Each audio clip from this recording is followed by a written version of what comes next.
Olá, Psi! Seja muito bem-vindo ao meu canal Papo de Consultório comigo, Eliane Oliveira. Eu sou psicóloga clínica e especialista em terapia cognitivo-comportamental e esse é o sexto e último vídeo da nossa série A Depressão sob a perspectiva da TCC.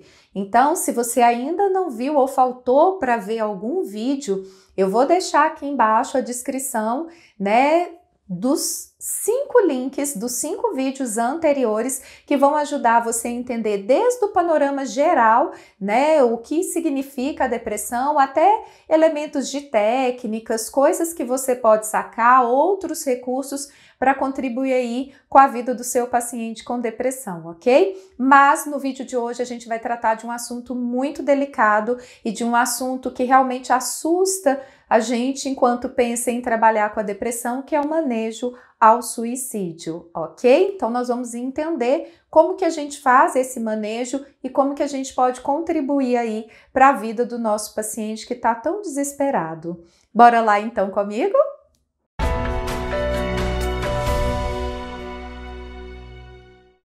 Bom, então o que acontece? Primeira coisa, enquanto terapeutas, que a gente precisa saber é que o suicídio ele pode ser uma evolução dos sintomas depressivos, ok? Na realidade, a ideação suicida pode ser realmente um dos sintomas, Então, nesse caso, a gente já chegou a um nível tão profundo de desesperança, de desespero, e de desistência, por assim dizer, de continuar lutando contra uma coisa que a pessoa sente que ela não tem mais força para fazer, aí sim se instala uma ideação suicida mais ativa, aonde a pessoa começa a pensar realmente que a vida não vale a pena e que ela precisa fazer algo nesse sentido para acabar com a dor e o sofrimento. Um elemento extremamente importante para a gente saber sobre o suicídio é que, na realidade, a pessoa não quer acabar com a vida. Geralmente, ela está muito ambivalente. Ela quer continuar vivendo, mas ela não quer viver com aquela dor. Muitos pacientes, eles relatam sentir dor física 24 horas, que é causado por essa sensação de angústia, essa emoção de angústia, aonde a pessoa começa a olhar para o futuro e ela só percebe que ela vai ficar presa naquilo para sempre. E aí entra sim um desejo maior pela morte, um desejo mais ativo pela morte. O que a gente então, enquanto terapeuta, precisa fazer quando o nosso paciente nos revela isso? Bom, primeira parte, é saber que muitas vezes ele vai nos revelar isso de uma maneira mais velada, Ele não vai chegar e falar assim, nossa, eu só estou pensando em morrer. Às vezes ele vai chegar para a gente e falar, essa semana eu tive muito mal, comecei até a questionar se a vida valeria a pena.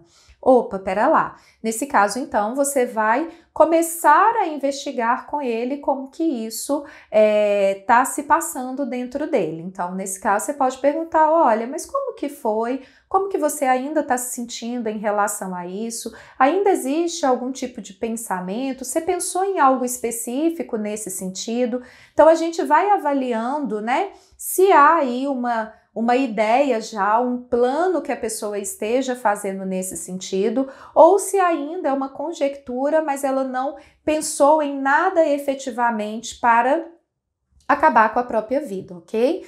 Mas se ela já começou a falar, não, eu tanto pensei que eu já comecei a pesquisar algumas coisas, formas de morrer sem sentir tanta dor, formas de acabar com esse sofrimento porque eu não aguento mais.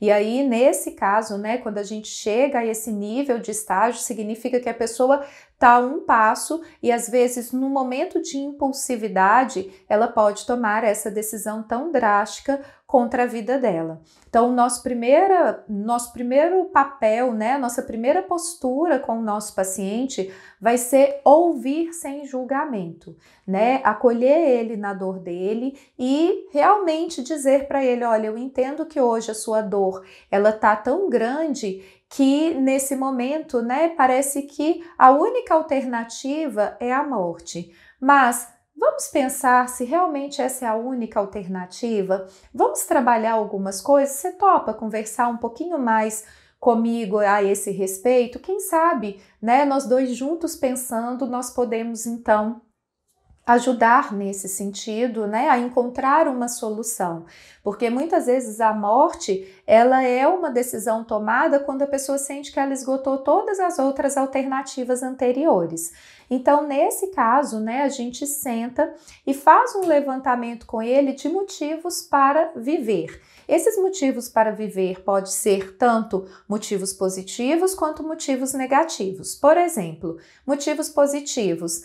Eu não quero que minha filha cresça sem ter uma mãe, eu não quero provocar sofrimento nas pessoas que eu amo, eu não quero arriscar, né, a minha alma. Tem gente que acredita, né, que quando você suicida tem um impacto espiritual aí, independente da religião que a gente esteja falando, né? Então, eu tenho isso também. Tem uma parte, né, que se esse suicídio não for efetivo, quais os efeitos que isso pode causar, né? Então, assim, se não der certo e eu ficar com uma sequela, como que vai ser a vida a partir disso?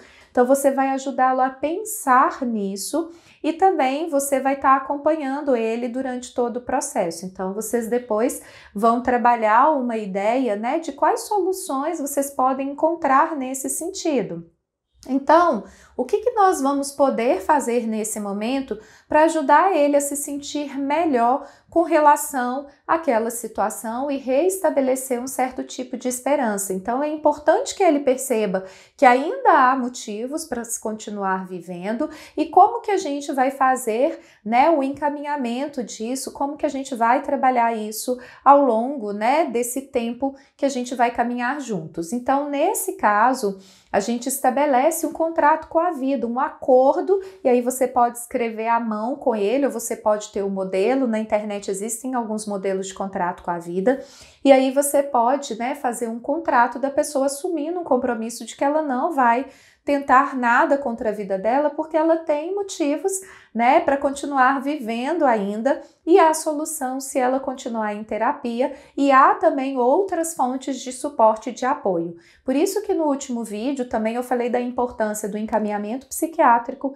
e também do suporte da família, né? Esse é o momento para a gente também, se for o caso, se esse paciente já tiver medicado, a gente trocar uma ideia com o psiquiatra, pedir para ele marcar uma avaliação e aí talvez fazer o ajuste da dose do medicamento ou até inserir algum outro medicamento para controlar esse nível de impulsividade e evitar que no ato de desespero a pessoa realmente intente contra a própria vida.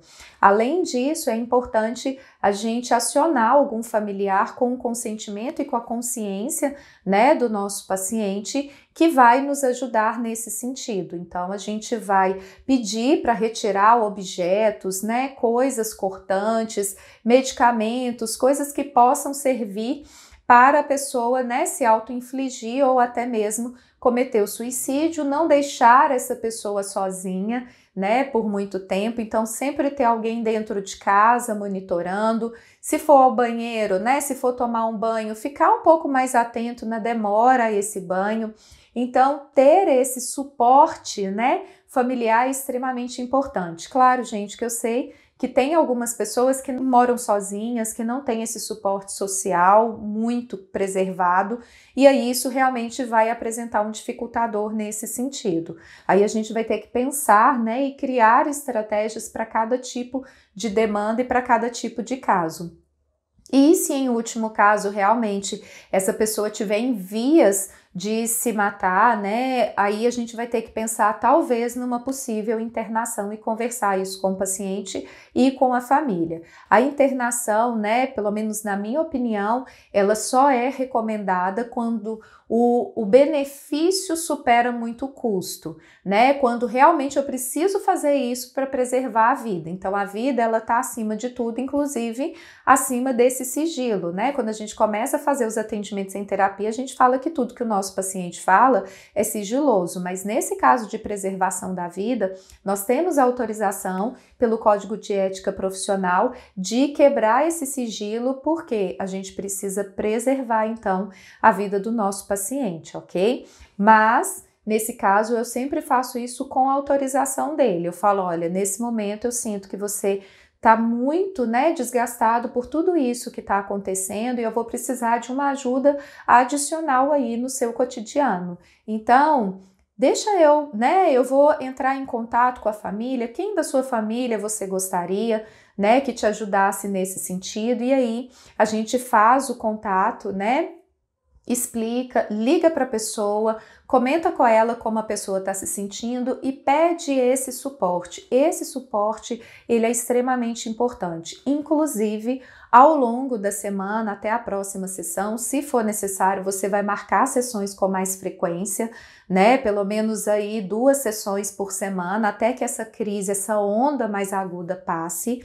Além disso, né, você vai estar monitorando o seu paciente. Então, ligar para ele, mandar mensagem de WhatsApp, perguntar como ele está, acionar o familiar para ver como que o familiar está percebendo, acolher alguma dificuldade, acolher alguma dúvida, e aí a gente consegue então fazer um trabalho de preservação dessa vida, que é o mais importante. Enquanto há vida, há esperança. Por mais que a depressão tire a esperança e coloca o desespero, o desamparo, né, e a desesperança no lugar, ainda é possível se essa pessoa, né, continuar aí junto com você trilhando esse caminho. Então, no manejo ao suicídio, é muito importante a escuta, o acolhimento, né, levar isso em consideração, ajudar o nosso paciente a entender que existem outras maneiras, outras formas, além da morte para isso, e aí a gente acionar os outros, né, os outros recursos que a gente já tem para contribuir nesse sentido. Se realmente ele tiver em muita crise, às vezes uma internação, né, provisória vai ser necessário, mas aí a gente vai tratando cada caso como um caso, né? E aí a gente vai, de uma certa maneira não, a gente vai contribuindo aí para que essa remissão, né, dessa crise e depois, consequentemente, a remissão dos sintomas aconteçam, ok? Então, realmente é um assunto bastante delicado, mas se você seguir esses passos de escuta, de acolhimento, de acionar a rede de suporte, de estar acompanhando seu paciente ao longo da semana, de estar ali mais ativamente, né, você tem grandes chances de sucesso de preservar a vida, então, dessa pessoa, ok? Então, espero que esse vídeo tenha contribuído. Se ficou alguma dúvida, alguma angústia, algum comentário, deixe aqui, ok? E aproveitando, né, eu lancei também um curso de transtorno depressivo maior, manejo clínico em TCC, onde eu trago 11 ferramentas cognitivas e comportamentais, além de uma outra ferramenta de como fazer o manejo ao suicídio. Como esse videozinho é bem curtinho, não dá pra gente discutir por tanto tempo, mas lá no curso é um curso de 4 horas, onde a gente vai discutir sobre o que é a depressão, como que a TCC enxerga, como eu faço o manejo, quando eu faço o manejo e todos esses outros recursos que a gente discutiu aqui. Então, se você tiver interesse, também vou deixar o link aqui abaixo e vai ser um grande prazer continuar contribuindo. Conte aqui comigo, ok? No mais, desejo muito sucesso em seus atendimentos. Um beijo e até o próximo vídeo. Tchauzinho!